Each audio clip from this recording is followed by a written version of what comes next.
सोचो, हर साल लाखों लोग ट्रेडिंग शुरू करते हैं। सबके पास एक ही सपना होता है, फाइनेंशियल फ्रीडम, अपनी मर्जी की जिंदगी, चार्ट से पैसा निकालना। लेकिन एक साल बाद देखो तो पता चलता है 90% से ज़्यादा लोग या तो अपना कैपिटल उड़ा चुके होते हैं या फिर हार मानकर मार्केट छोड़ चुके होते हैं। सवाल यह है, आखिर ऐसा क्यों होता है? क्या ये लोग स्ट्रैटेजी नहीं जानते? क्या इनके पास सही इंडिकेटर्स नहीं होते? नहीं, असली वजह कुछ और है। और ये वजह इतनी गहरी है कि ज़्यादातर लोग इसे कभी समझ ही नहीं पाते। ट्रेडिंग साइकोलॉजी के सबसे बड़े नाम मार्क डगलस ने इस सच को दशकों पहले उजागर किया था। आज इस वीडियो में उसी सच को पूरी तरह समझा जाएगा कि आखिर ज़्यादातर ट्रेडर्स कभी प्रॉफिटेबल क्यों नहीं बन पाते। सबसे पहली बात जो मार्क डगलस ने कही वो थी, मार्केट में पैसे कमाने का कोई सीधा रिश्ता नॉलेज से नहीं है। बहुत सारे लोग सोचते हैं कि अगर टेक्निकल एनालिसिस अच्छे से सीख ली जाए, चार्ट पैटर्न याद कर लिए जाएं, इंडिकेटर्स की सेटिंग्स समझ ली जाएं, तो प्रॉफिट अपने आप आने लगेगा। लेकिन हकीकत इसके बिल्कुल उल्टी है। ऐसे कई ट्रेडर्स होते हैं जिनकी टेक्निकल नॉलेज किसी प्रोफेशनल एनालिस्ट से कम नहीं होती, फिर भी उनका अकाउंट बार बार जीरो हो जाता है। वहीं दूसरी तरफ कुछ ऐसे ट्रेडर्स भी होते हैं जिनकी स्ट्रैटेजी बहुत ही सिंपल होती है, लेकिन वो साल दर साल कंसिस्टेंट प्रॉफिट निकालते हैं। फ़र्क कहाँ है? फ़र्क है माइंड में, इमोशंस में और मार्केट को देखने के नज़रिए में। मार्क डगलस का सबसे मशहूर कॉन्सेप्ट है प्रोबेबिलिस्टिक थिंकिंग। इसका मतलब ये है कि हर ट्रेड एक इंडिविजुअल इवेंट नहीं है, बल्कि वो सैकड़ों ट्रेड्स की एक सीरीज का हिस्सा है। जब कोई ट्रेडर एक सिंगल ट्रेड को बहुत ज़्यादा इंपॉर्टेंस दे देता है, जैसे उसे लगे कि ये ट्रेड ज़रूर विनिंग होगा या ये ट्रेड बिल्कुल परफेक्ट सेटअप है, तभी से प्रॉब्लम शुरू हो जाती है। क्योंकि मार्केट किसी को गारंटी नहीं देता, हर ट्रेड का आउटकम रैंडम होता है, भले ही ये जज मौजूद हो। एक प्रोफेशनल ट्रेडर यह जानता है कि किसी एक ट्रेड का हारना या जीतना कोई मायने नहीं रखता। जो मायने रखता है वो है 100 ट्रेड्स के बाद का ओवरऑल रिजल्ट। यही सोच रिटेल ट्रेडर्स में मिसिंग होती है, और यही सबसे बड़ी वजह है कि वो हर एक ट्रेड को इमोशनली इतना अटैच कर लेते हैं कि लॉस होते ही पैनिक शुरू हो जाता है।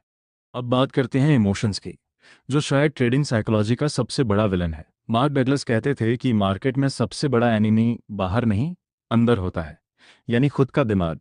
जब कोई नया ट्रेडर मार्केट में उतरता है तो उसका दिमाग नेचुरली फियर और ग्रीड के बीच झूलता रहता है।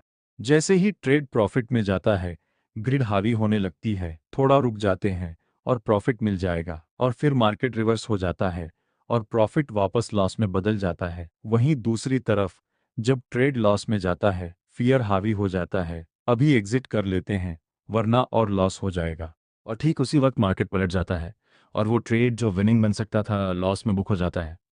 यही साइकिल बार बार रिपीट होती है, और ट्रेडर सोचता रहता है कि प्रॉब्लम स्ट्रैटेजी में है, जबकि असली प्रॉब्लम्स के खुद के रिएक्शन में होती है।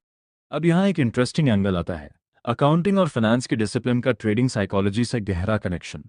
एक अकाउंटेंट की ट्रेनिंग उसे सिखाती है कि हर नंबर को इमोशन से अलग करके देखा जाए, हर ट्रांजैक्शन को सिस्टमेटिक तरीके से रिकॉर्ड किया जाए, और डिसीजन इमोशन से नहीं बल्कि प्रोसेस से लिया जाए। ट्रेडिंग में भी बिल्कुल यही डिसिप्लिन चाहिए होती है। जो ट्रेडर अपने ट्रेड्स को एक सिस्टम की तरह ट्रीट करता है, जहां हर ट्रेड सिर्फ एक डेटा पॉइंट है, ना कि इमोशनल इवेंट, वही लॉन्ग टर्म में सरवाइव कर पाता है। अगला बड़ा पॉइंट जो मार्क डगलस बार बार दोहराते थे, द मार्केट डजंट नो और केयर अबाउट यू। मार्केट को यह नहीं पता कि किसने कितना कैपिटल लगाया है, किसकी कितनी उम्मीदें हैं, कौन कितने दिनों से लॉस में है। मार्केट सिर्फ बायर्स और सेलर्स के बीच का बैलेंस है।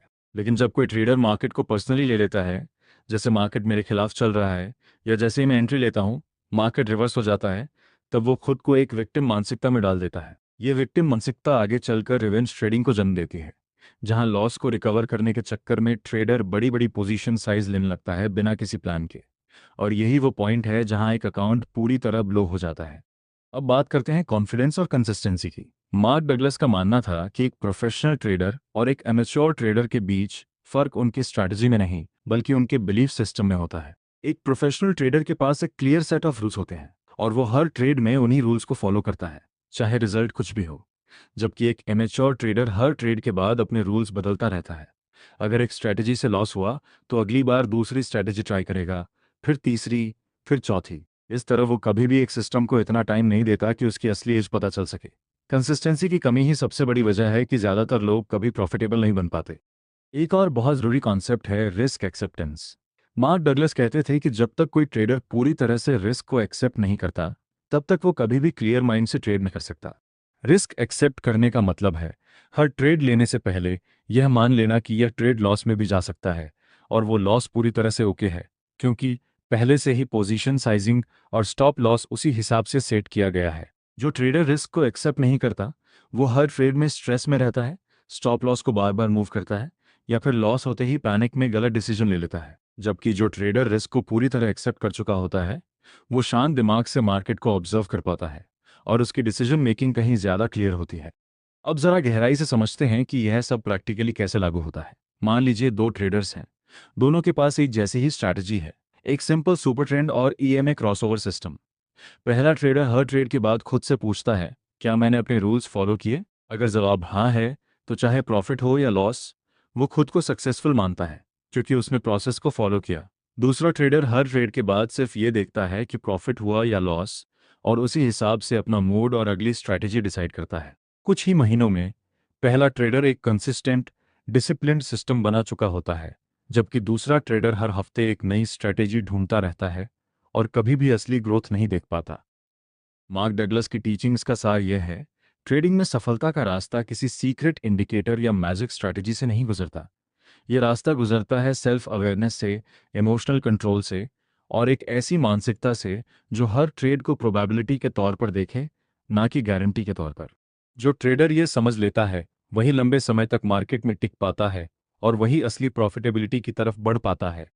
तो अगली बार जब कोई ट्रेड लॉस में जाए, याद रखना, सवाल ये नहीं है कि ये ट्रेड क्यों हारा, सवाल ये है क्या रूल्स फॉलो किए गए थे। अगर हाँ, तो ये सिर्फ एक प्रोबेबिलिटी गेम का हिस्सा है, कोई पर्सनल फेलियर नहीं। यही माइंडसेट शिफ्ट है जो एक एमेच्योर को प्रोफेशनल ट्रेडर में बदल देता है, और यही वजह है कि ज़्यादातर ट्रेडर्स कभी प्रॉफिटेबल नहीं बन पाते, क्योंकि वो स्ट्रेटेजी बदलते रहते हैं, लेकिन अपनी सोच कभी नहीं बदलते।